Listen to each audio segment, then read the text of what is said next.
시청자 여러분 안녕하십니까? 7월 8일 목요일 JCM 모닝뉴스입니다. 수도권을 중심으로 코로나19 확산세가 거세지면서 어제 전국의 신규 확진자 수가 1,200명대로 치솟았습니다.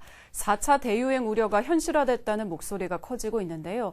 울산시는 현행 거리두기 단계를 그대로 유지하지만 시민들의 철저한 방역 지침 준수를 당부하고 있습니다. 이현동 기자의 보도입니다.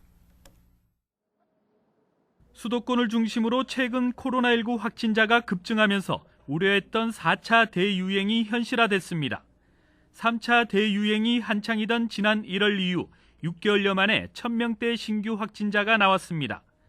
델타 변이 바이러스가 기승을 부리는 데다 최근 젊은 층을 중심으로 전파가 빠르게 이뤄지면서 환자 수가 급증한 것으로 보입니다.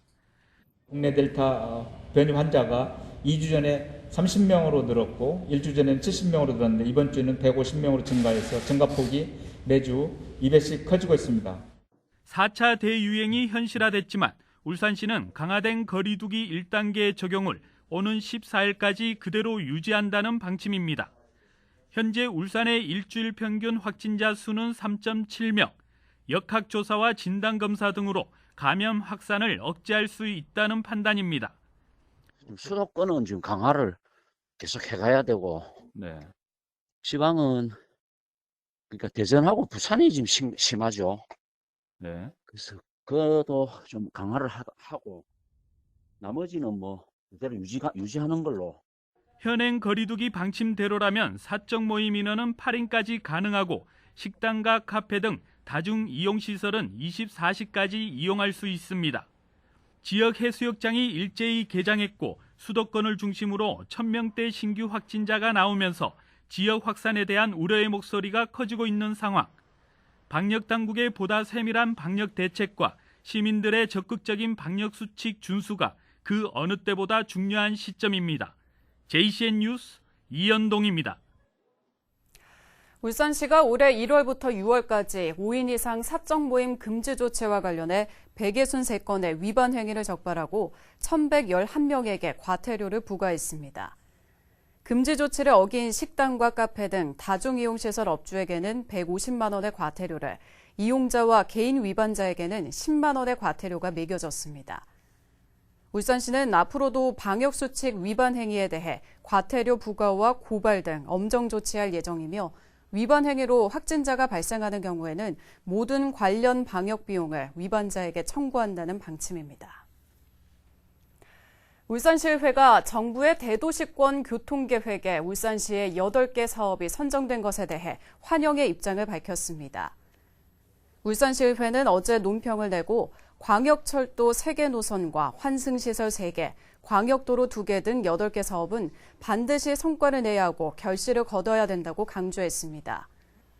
또 이번 사업은 울산의 물류 경쟁력 강화와 시민들의 교통 편의 증진, 부울경 메가시티 구축에 주춧돌 역할을 하게 될 것이라고 덧붙였습니다. 울산시의회는 대도시권 교통계획에 따라 차질 없이 진행될 수 있도록 울산시와 함께 노력하겠다고 밝혔습니다. 울주군이 전국 최초의 보편적 재난지원금 지급과 무료 신속 항원 검사 등 코로나19 선제적 대응을 민선 7기 최고의 성과로 꼽았습니다. 민선 7기 취임 3주년을 맞아 열린 기자간담회에서 이선호 울주군수는 92개 공약 사업 중 67개 사업을 완료했고 산재 전문 공공병원과 원전해체연구소, 울산 농수산물 도매시장 등 3개 대형 사업도 유치하는 성과를 거뒀다고 밝혔습니다. 이선호 군수는 앞으로 울주 미래 100년의 기초가 될 도시개발 사업을 적극 추진하는 한편 선바위 공공주택지구에 의과대학병원이나 의과대학병원 분원도 적극 유치하겠다며 중장기 역점 시책 이행을 위해 내년 지방선거에도 재도전하겠다고 밝혔습니다. 북구청이 명촌둔지 주차장 침수 시 차량 소유주에게 위험 여부를 신속하게 알릴 수 있는 사업을 추진합니다. 침수 위험 신속 알림 시스템은 차량 침수가 우려될 경우 차량 번호를 활용해 연락처를 확인하고 차주에게 위험 문자를 자동으로 발송하는 시스템입니다. 북구청은 사업비 2억 5천만 원을 투입해 이달 중 CCTV와 차량 번호 인식기 등의 장치를 설치하고 신속 알림 시스템을 구축할 예정입니다. 국민의힘 서범수국 회원은 쿠팡 물류창고 화재가 인재라면서 대응체계 개선이 시급하다고 지적했습니다. 서 의원은 소방청이 제출한 자료를 토대로 쿠팡 물류창고 화재 당시 소방당국이 불씨가 제대로 꺼지기도 전에 대응 1단계를 해제하고 화재 진압팀을 건물로 진입시켜 인명피해를 일으켰다고 주장했습니다. 서 의원은 화재 대응 지침에는 화재 규모와 출동 규모 기준 등에 따른 대응 단계만 있을 뿐 세부 지침이 없는 만큼 매뉴얼 구축이 시급하다고 밝혔습니다. 울주군 청량읍으로 이전하게 되는 옥동 군부대 이전 사업에 대한 주민 설명회가 열렸습니다. 우려했던 충돌은 없었지만 일부 주민들은 설명회장 밖에서 시위를 벌이며 군부대 이전에 반대했습니다. 구현희 기자입니다. 옥동 군부대 이전 사업 주민 설명회가 열린 청량읍 행정복지센터. 사업 설명을 듣는 주민들과 설명회장 밖에서 시위를 벌이는 주민들로 나뉘었습니다. 군부대 결사 반대! 군부대 이전을 둘러싸고 같은 이전지 주민들 간에도 온도차를 보였습니다. 울산시는 옥동 군부대를 울주군 청량읍 덕하리 일원 16만 3천여 제곱미터로 이전할 계획입니다. 이전지에는 병영 생활관 등 31개 시설이 들어서는데 오는 2023년 착공해 2025년 연말 준공할 계획입니다. 처음 군부대 청량 이전설이 나올 당시엔 주민 상당수가 반대했지만 울산시가 체육 문화시설과 마을길 확장 등 청량읍 주민들의 요구를 적극 수용하기로 하면서 주민 대다수가 찬성으로 돌아섰습니다. 바보같이 가만히 앉아가지고 이렇게 덮어서니 우리가 요구하는 사항을 관철시켜 주가. 그래서 그 관철만 되면 우리도 이제 수용을 하겠다는 식으로 고래 협의가 되거든요. 언제나 우리 요구사항이 어느 정도 관철이 됐기 때문에. 하지만 군부대 이전지 인접마을 60여 가구는 여전히 반대하고 있습니다. 사격 소리가 우리 마을까지 들립니다. 지금 군부대 오면은 그 소리 안 들린다고 보장할 수 있습니까? 군부대 오는 옥동 마을로 이주를 시켜주든지, 그렇지 않으면은 그린벨트 완화를 시켜주든지. 울산시는 늦어도 내년 3월까지 국방부와 군사시설 이전 합의각서를 체결하는 등 군부대 이전에 속도를 낼 계획입니다. 하지만 이주 대책을 요구하는 주민들이 모든 수단을 동원해서라도 강경 대처하겠다고 밝히면서 군부대 이전을 둘러싼 주민 반발과 갈등은 계속될 전망입니다. JCN 뉴스 구현입니다. 한국조선해양과 삼성중공업, 대우조선해양 등 빅3 조선사의 수주 호조로 한국이 5월에 이어 6월에도 수주 1위를 기록했습니다. 영국의 조선해운시황 전문기관인 클락슨 리서치에 따르면 지난달 전체 세계 선박 수주량은 415만 CGT로 이 가운데 한국이 44%에 달하는 182만 CGT를 수주해 전달에 이어 1위를 차지했습니다. 특히 상반기 글로벌 누계 수주량은 2,402만 CGT로 지난해 같은 기간보다 192% 증가해 2014년 이후 7년 만에 최고치를 보였습니다. 현대중공업이 조선업 최초로 기자재를 공급하는 사회협력사의 스마트 공장 구축 지원에 나섭니다. 현대중공업은 어제 울산 본사에서 경북 테크노파크와 조선해양 일반형 디지털 클러스터 스마트 공장 구축 사업에 대한 업무 협약을 체결하고 울산과 경주 지역 사회협력사 10곳에 대한 기술 지원과 협력을 약속했습니다. 이번 사업 협력을 위해 현대중공업과 경북 테크노파크 등은 내년 4월까지 총 13억 8천만 원을 투입해 현대중공업 조선해양 사회협력사 10곳에 스마트 공장 구축에 필요한 각종 정보와 공장 자동화 관련 기술 컨설팅 등을 지원하게 됩니다.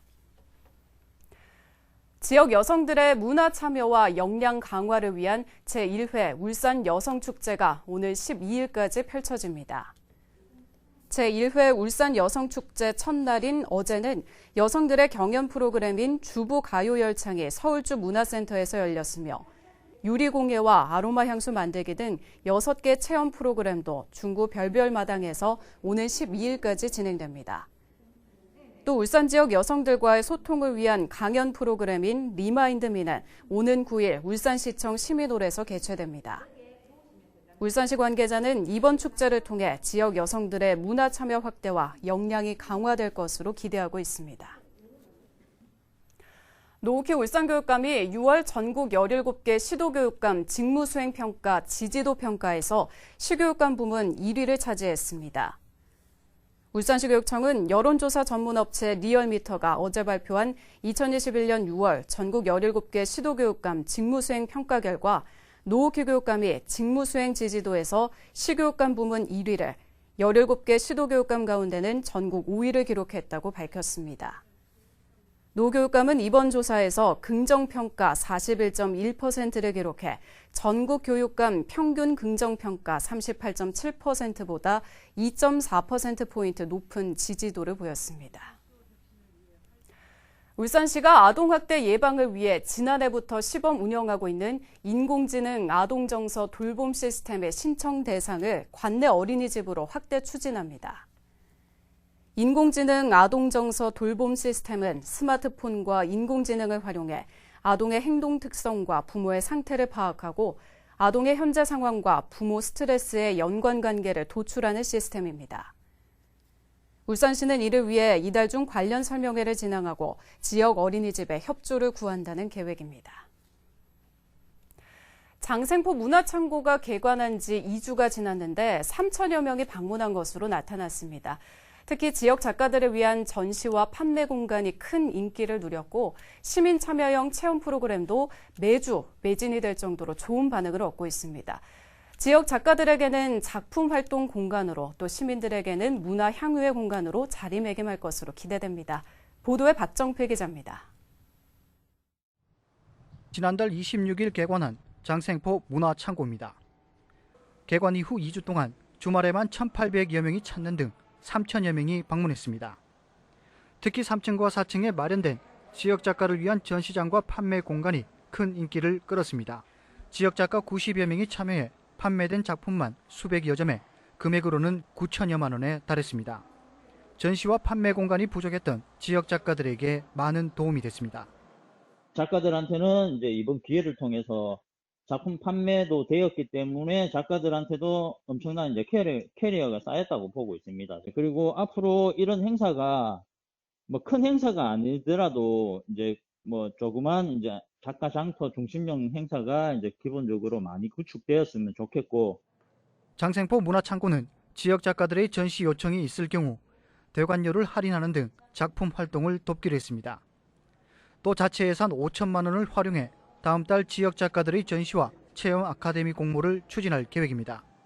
7월에 모집을 해서 8월부터 하반기까지 다양한 전시, 아카데미를 비롯해서 공모 사업을 통해서 이제 지역 작가들한테 실질적으로 도움이 될 수 있는 그런 프로젝트성 공모 사업을 추진하고 있습니다. 시민들에게도 장생포 문화창고는 문화 향유의 공간이 되고 있습니다. 전시 관람과 함께 체험 활동을 통해 자신이 그린 그림을 전시하고 관람할 수 있기 때문입니다. 지역 작가에게 활발한 작품 활동 공간으로 시민들에게는 문화체험과 향유의 공간으로 벌써부터 인기를 누리고 있는 장생포 문화창고. 모두의 우려 속에 개관한 장생포 문화창고가 개관 특수라는 꼬리표를 떼고 지역문화 예술의 공간으로 자리매김하길 기대해봅니다. JCN 뉴스 박정필입니다. 여천천 배수펌프장 유입관로 등 침수 피해를 막기 위한 방제시설 설치 사업이 완료됐습니다. 남구청에 따르면 특별조정교부금 19억 원을 투입해 여천천 배수장 진입 우수로 배수 불량으로 인한 빗물 정체 해소와 침수 피해 예방, 악취 방지 등을 위해 지난달 방제시설 설치를 완료했다고 밝혔습니다. 남구청 관계자는 침수 방제시설 설치로 상습 침수 지역인 달동과 삼산동 저지대 침수 위험성이 낮아지고 배수 불량으로 인한 악취 관련 민원도 줄어들 것으로 기대하고 있습니다. 롯데정밀화학은 어제 울산 지역 아동 청소년들을 위한 사랑의 도서기증 전달식을 가졌습니다.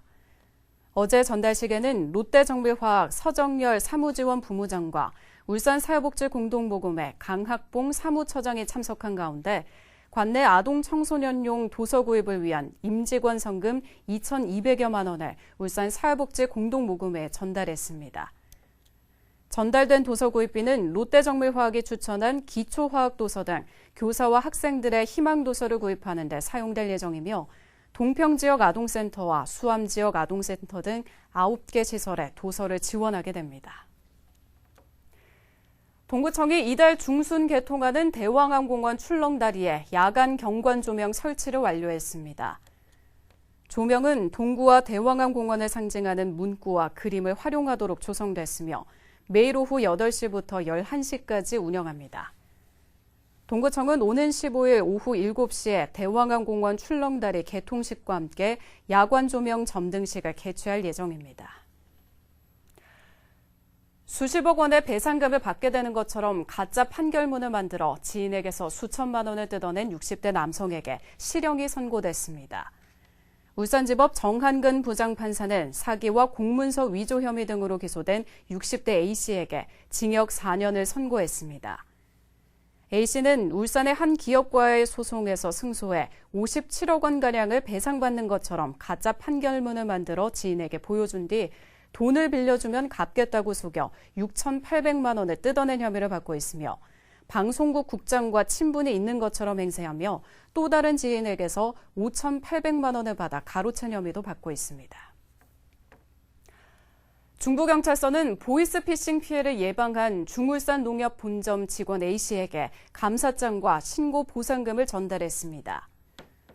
중울산 농협 본점 직원 A씨는 지난달 23일 은행을 방문한 한 고객이 카드 대금 1,300만 원을 갚지 않으면 신용불량자가 된다며 현금을 인출하려고 하자 보이스피싱이 의심돼 112에 신고해 피해를 막았습니다. JCM 모닝뉴스를 마칩니다. 함께해 주신 여러분 고맙습니다.